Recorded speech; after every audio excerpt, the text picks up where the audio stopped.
Rogers' childhood rejection from a 12-year-old classmate, along with his inability to have sexual relationships with women later in life, led to his deadly retribution of that childhood crush. Roger wrote, quote, "I started to hate all girls because of this. I saw them as mean, cruel, and heartless creatures that took pleasure from my suffering." His misogyny struck a nerve. Thousands of women have used Twitter to express their solidarity in response to Rogers' hate-filled rants. Other women, like the Washington Post's Ann Hornaday, claims Rogers' sexist rants are part of a culture that breeds violence against women. Hornaday pointing specifically to bad boy comedies like Seth Rogen's Neighbors.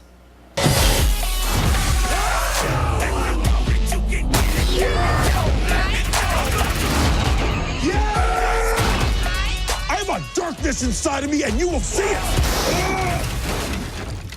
Dude, we missed the Rogen, the actor, is not happy. He tweeted, "How dare you imply that me getting girls in movies caused a lunatic to go on a rampage?" Well, let's talk about this. Kelly Wallace is our digital correspondent and editor-at-large for CNN.com, and Marc Lamont Hill is a CNN commentator and host of HuffPost Live. Welcome to you both.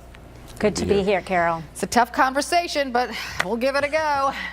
So Kelly, women, especially those in college, are scared of what they call misogynist men who take advantage of them. It's hard to argue in this climate that they don't have reason to be, right? Exactly, and I think what's important to point out, and we also saw the hashtag, quote, hashtag not all men kind of sprout up here. Women aren't saying all men are like this and all men do this, but they are saying that almost all women have felt harassed, have been objectified, some even worse, some, sexually assaulted on campuses. We have seen the power of social media for victims on college campuses to kind of bring attention to what's happening and put pressure on colleges and universities to do more when there are these allegations. So you really see sort of this from the ground up, women talking in real personal ways about what they say is happening and why they feel like we have to have a larger conversation here to stop it.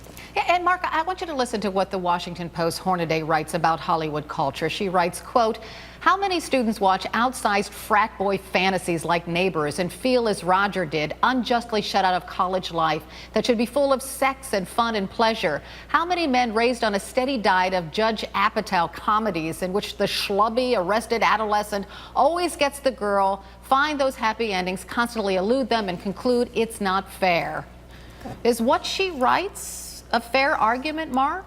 Oh, it's a very fair argument, but I understand Seth Rogen's concern that somehow he's being uniquely targeted, but it's not about Seth's movies in particular. It's about a broader culture that sees women as prizes, as possessions, and as things to which men are entitled as opposed to human beings. It's a culture where women walk down the street and are subjected to street harassment all the time. It's a world where women have to say, "I have a boyfriend," because if you just say, "Hey, I'm not interested," that's not enough. Men will accept that you're another man's possession, but won't accept women's right to have their own interests and desires. It's a broader world. Some call it a rape culture. I would agree with it. We encourage the objectification and violence against female bodies. Now, this guy had mental health issues. I suspect that in the perfect world, he still would be violent. But there's something crazy making about misogyny as well, and I think it only contributed to his mental health issues.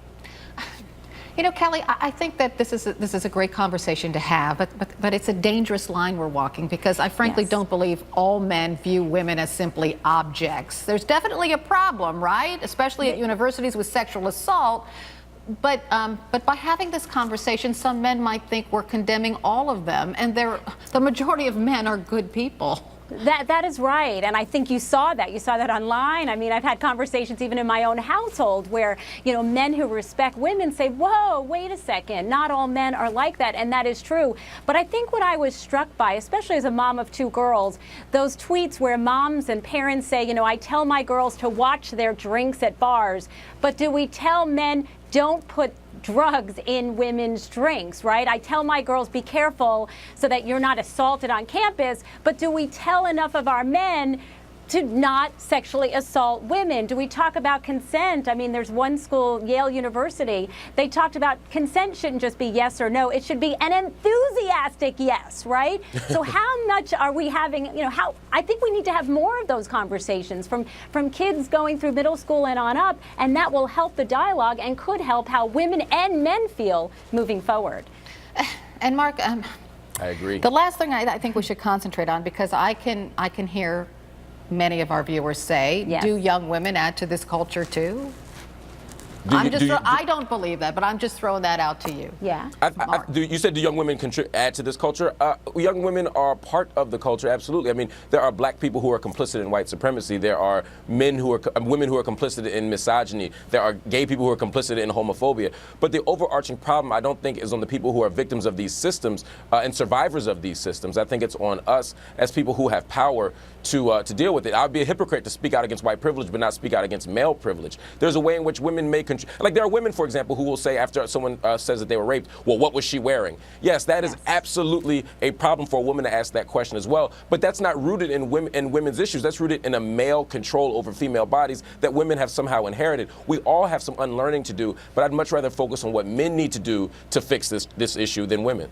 Okay, so quickly, what do men need to do, Marc? We need to learn to view women as human beings. We can't be self-righteous. I'm talking about myself too. There is an unlearning process of rape culture that we must all learn. But at the core, we have to stop asking women what they did to get raped. We have to ask, what do men do? We have to stop asking, well, why do women not want me? And ask myself, what choices have I made and what decisions have I made to make me think that I'm entitled to this female body as if it's an object? We have to challenge ourselves. See? And a good man, Marc Lamont. Some days. Last word, Kelly. Yeah, and I would just say respect, and that's teaching respect for men to respect women at the youngest of ages, to teach confidence and empowerment of our girls at the youngest of ages so that they know what's not okay and what they should not stand for as they move forward into adulthood. I'm just looking at the window washer thing coming up behind me, and we're having this important conversation. Thanks to both of you. I really Thank you, appreciate it. Carol. Marc Lamont Hill, Kelly Wallace. Still to come in the